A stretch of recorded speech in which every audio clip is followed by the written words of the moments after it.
Hi friends, कैसे हैं आप सारे लोग।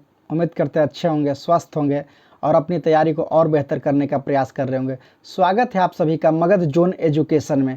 डियर फ्रेंड्स, यह क्विज का श्रृंखला है और इस क्विज के श्रृंखला में मैं प्रतिदिन आपको वीडियो प्रोवाइड कर रहा हूं क्विज के रूप में। और आज भी मैं इसी क्विज को लेकर के आया हूं आपके बीच। तो उम्मीद करता हूं, आशा करता हूं और इसी आशा के साथ मैं वीडियो भी शूट करता हूं, वीडियो भी आपके लिए बनाता हूं कि यह श्रृंखला बिल्कुल आपको पसंद आ रहा होगा। तो चलिए इसी कड़ी में आगे बढ़ते हैं और इसी आशा के साथ शुरुआत करते हैं। आज का क्विज का पहला प्रश्न आपके लिए ये रहा दोस्तों, भारत भारतीयों के लिए है, यह नारा किसने दिया था? तो यह नारा जो है वो आर्य समाज ने दिया था। किसने दिया था? आर्य समाज ने दिया था। अगला क्वेश्चन है, स्वामी विवेकानंद ने 1893 ईस्वी में कहाँ विश्व धर्म सम्मेलन को संबोधित किए थे? तो यह बहुत ही प्रचलित प्रश्न है। यह संबोधित शिकागो में किए थे। कहाँ किए थे? शिकागो में किए थे। और इस सम्मेलन से उन्होंने जो ख्याति प्राप्त किया वो शब्दों में बयां नहीं किया जा सकता है दोस्तों। तो चलिए आगे बढ़ते हैं। अलीपुर केस में सरकारी गवाह कौन बन गए थे? तो नरेंद्र गोसाई बन गए थे। कौन बन गए थे? नरेंद्र गोसाई। नेक्स्ट को हम लोग देखेंगे, सबसे कम उम्र में फांसी की सजा पाने वाला पहला क्रांतिकारी कौन था? तो वह कोई और नहीं दोस्त, बहुत ही कम उम्र के थे जिन्होंने अपने प्राणों की आहुति दे दिया, भूख हड़ताल में मारे गए, और वह खुदीराम बोस थे। ईश्वर आज वैसे वैसे क्रांतिकारी को फिर से इस धरती को ज़रूरत है, इस देश को ज़रूरत है। और मैं उनकी श्रद्धा को, उनके जो देश के प्रति जो उन्होंने प्रकट किया है अपना बलिदान, उसे मैं सैल्यूट करता हूं और हर भारतीय को गर्व होना चाहिए। दोस्तों इसी कड़ी में मैं आगे बढ़ता हूं। इनकलाब जिंदाबाद का नारा किसने दिया था? तो यह भगत सिंह ने। इस चैप्टर से जुड़ी मैं जितनी भी बातें मैं बता रहा हूं दोस्तों, मैं बोलने जा रहा हूं जिस जिस व्यक्तियों का नाम, दोस्तों आप यकीन नहीं करेंगे, मेरे पास शब्द नहीं है, मेरी औकात नहीं है कि मैं दोस्तों कुछ कह पाऊं। लेकिन दोस्त इतना ज़रूर कहूँगा कि जो उन्होंने इस मिट्टी के लिए किया है काबिल तारीफ है। अगर वो ना होते तो हम लोगों का कोई अस्तित्व नहीं होता। पता नहीं हमारे जनरेशन, हमारे पूर्वज कहाँ होते, किस दशा में होते, कहना मुश्किल है दोस्तों। आज उन्हीं लोगों का पुण्य प्रताप और कर्म है जो कि आज हम लोग आज़ाद हैं। आज हम लोग आज़ाद हैं और आज स्वतंत्र होकर के जी पा रहे हैं। अन्यथा दोस्तों उन बेड़ियों में जकड़े होते। तो ऐसे महान आत्माओं को मैं दिल से सैल्यूट करता हूं दोस्तों। और आइए आगे बढ़ते हैं दोस्तों। अगला क्वेश्चन आपके निकट ये रहा, आजम के नाम से किसे जाना जाता है? तो भगत सिंह को जाना जाता है दोस्तों। भगत सिंह को फांसी की सजा सुनाने वाला न्यायाधीश का नाम क्या था? तो जीसी हिल्टन उनका नाम था जिन्होंने फांसी की सजा सुनाया था। नेक्स्ट है, सबके लिए एक जाति, एक धर्म, एक ईश्वर का नारा किसने दिया था? तो नारायण गुरु ने दिया था। किसने दिया था? नारायण गुरु ने दिया था। अगला क्वेश्चन है, स्वर्ण हिंदुओं की फांसीवादी कांग्रेस कहकर कांग्रेस का चरित्र निरूपण किसने किया था? तो यह मोहम्मद अली जिन्ना ने किया था। किसने किया था? मोहम्मद अली जिन्ना ने किया था। अगला क्वेश्चन, मैं एक क्रांतिकारी के रूप में कार्य करता रहूंगा, यह कथन किनका है? तो यह जवाहरलाल नेहरू का है। नेक्स्ट क्वेश्चन, महात्मा गांधी को सर्वप्रथम महात्मा किसने कहा था?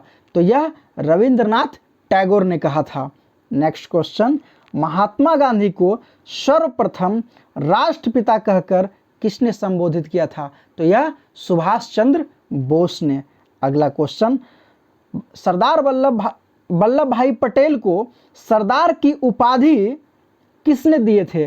तो यह जो है बारदोली सत्याग्रह की सफलता के बाद वहां की महिलाओं की ओर से महात्मा गांधी ने दिया था। यहां पर 2 प्रश्न होंगे दोस्तों, सेट में अगर मिलेगा किसने दिया था तो महात्मा गांधी, अगर महात्मा गांधी नहीं रहे तो कभी कभी ये भी रहता है कि बारदोली की महिलाओं ने, तो आप उसे भी टिक कर सकते हैं, और दोनों नहीं दे सकता है।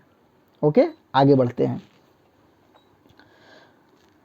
सुभाष चंद्र बोस को सर्वप्रथम नेताजी किसने कहा था? एडोल्फ हिटलर ने कहा था। किसने कहा था? एडोल्फ हिटलर ने कहा था। नेक्स्ट क्वेश्चन, गोखले के आध्यात्मिक एवं राजनीतिक गुरु कौन थे? एमजी रनाडे साहब थे। कौन थे? एमजी रनाडे साहब। अगला क्वेश्चन, महात्मा गांधी के राजनीतिक गुरु कौन थे? तो ये गोपाल कृष्ण गोखले थे। अगला क्वेश्चन, सुभाष चंद्र बोस के राजनीतिक गुरु कौन थे? तो ये थे देशबंधु चित्तरंजन दास। और एक क्वेश्चन पूछा जाता है कि देशबंधु के नाम से किसे जाना जाता है? तो चित्तरंजन दास को जाना जाता है। अगला क्वेश्चन, भारत का बिस्मार्क किसे कहा जाता है? तो सरदार वल्लभ भाई पटेल को कहा जाता है। अगला क्वेश्चन, शुद्धि आंदोलन के प्रवर्तक कौन थे? स्वामी दयानंद सरस्वती थे। अगला क्वेश्चन, अखिल भारतीय हरिजन संघ की स्थापना किसने किया था? तो यह महात्मा गांधी ने किया था। नेक्स्ट क्वेश्चन, राष्ट्रीय युवा दिवस किससे संबंधित है? किस व्यक्ति से संबंधित है? तो यह स्वामी विवेकानंद से संबंधित है। यंग बंगाल आंदोलन का प्रवर्तक कौन था? विवियन डेरेजियो था। कौन था? विवियन डेरेजियो था। नेक्स्ट क्वेश्चन, भारत के पितामह या ग्रैंड ओल्ड मैन के नाम से किसे जाना जाता है? तो यह दादा भाई नरौजी को जाना जाता है। अगला क्वेश्चन, गोपाल हरि देशमुख को और किस नाम से जाना जाता है? तो लोकहितवादी के नाम से जाना जाता है। नेक्स्ट क्वेश्चन, बिना ताज का बादशाह किसे कहा जाता है? सुरेंद्रनाथ बनर्जी को कहा जाता है। किसे कहा जाता है? सुरेंद्रनाथ बनर्जी को। अगला क्वेश्चन, हर्मिट ऑफ शिमला किसे कहा जाता है? ए.ओ. ह्यूम को। किसको? ए.ओ. ह्यूम को कहा जाता है। और दोस्तों, ए.ओ. ह्यूम के द्वारा ही कांग्रेस की स्थापना की गई थी 1885 ईस्वी में। अगला क्वेश्चन हम लोग देखेंगे, वह तीनों गोलमेज सम्मेलनों में भाग लेने वाला भारतीय नेता कौन थे? तो वह डॉक्टर भीमराव अंबेडकर साहब थे, जिन्होंने भारत देश के संविधान को लिखा है ना। उन्हीं का देन है कि आज हमारा इतना बड़ा संविधान है। नेक्स्ट क्वेश्चन हम लोग देखेंगे, पाकिस्तान शब्द का जन्मदाता कौन है? तो ये चौधरी रहमत अली हैं। अगला क्वेश्चन, आर्य महिला सभा की स्थापना किसने किया था? तो यह पंडित रमाबाई ने की थी। किसने की थी? पंडित रमाबाई ने की थी। तो दोस्तों, आज के यह काफ़ी महत्वपूर्ण प्रश्न थे क्विज से रिलेटेड, जो मैंने आपके बीच प्रोवाइड किया। आप इसे बिल्कुल सुनने का काम करें, डेफिनेटली लाभ होगा, निश्चित तौर पे लाभ होगा। इसी आशा के साथ मैं यह वीडियो बना करके आपके बीच तक पहुंचाने का काम कर रहा हूं, और इसी के साथ मैं बना रहा हूं। तो दोस्तों, फिर अगली मुलाकात में आपसे भेंट होगी, मुलाकात होगी, बहुत सारी बातें होगी, और फिर मैं बहुत सारे क्वेश्चन के साथ आपके निकट उपस्थित होऊंगा। तो इसी शुभकामनाओं के साथ मैं अपनी बातों को यहीं विराम देता हूं दोस्तों। Thank you very much. जय हिंद साथियों।